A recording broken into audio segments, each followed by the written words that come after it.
Wanted to make one last video, something that God had been put on my spirit about just the time we're living in with all that's going on right now, that we have a biblical eschatology, which is end time thinking. I know there's so many teaching going on around the end time that is not true, not biblical.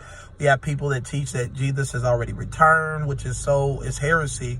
We have people that teach that we're not, we have plenty of time left, which is unbiblical. Then we have people that say, oh, well, Jesus, the people have been saying Jesus is coming back. And I want you to understand that when Jesus came back the first time, when he came the first time, they had that same mentality, and that's why they missed his return.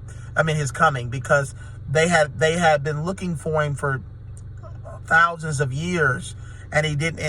So when the signs started to actually happen, they couldn't see it because they were so religious toward the Messiah returning. They were unbelievers.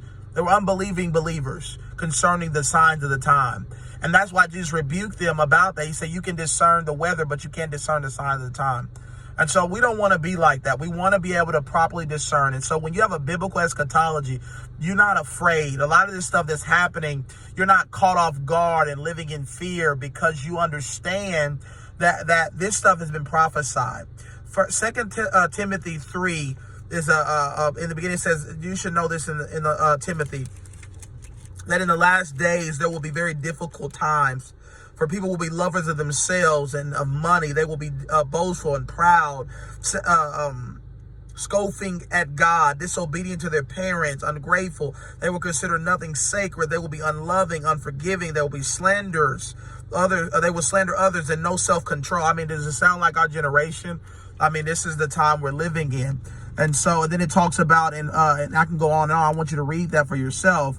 And then it says in 1 Timothy 4, now the Holy Spirit tells us clearly that in the last days, some will turn away from the faith. And then it says they will follow deceptive spirits and teachings that come from demons. And so we have two of those. Great deception is the sign of the hour.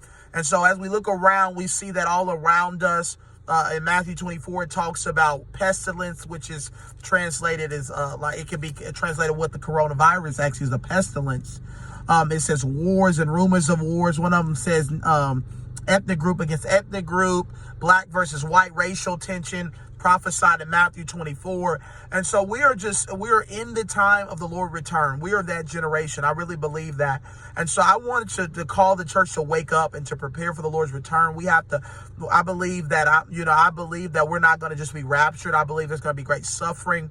And then then the Lord will come back for his church. And so, but I don't have time to get into deep theological, the actual teaching on eschatology would take me an hour, at least hours, to teach on the eschatology of what I believe. And so I believe it's going to be a time of great, hardship, great suffering in the earth. But I believe it's going to also be a time of great outpouring, great glory. It's going to be the church's greatest days, some of the greatest days of the church. And we're going to see an Acts 2.0. We're going to see glory, miracles, signs, wonders. We're going to see the, mass harvest of souls. But there's also going to be hardship. There's also going to be pestilences. There's also going to be persecution, great persecution against the church abroad and in America. And so we have to prepare as the people of God from a biblical standpoint and not be shaken. While everything else is going on around us, the Bible tells us do not fear, because he is with us. And so we must have a understanding that this stuff has been prophesied. Don't be caught off guard by what we're seeing. Don't be afraid. It's just going to increase. But we must be a people that's unmovable, so we can be a hope to a dying world. God bless you guys. And we can carry his glory in the midst of it. Subscribe to us on YouTube. And God bless you guys. Share this video.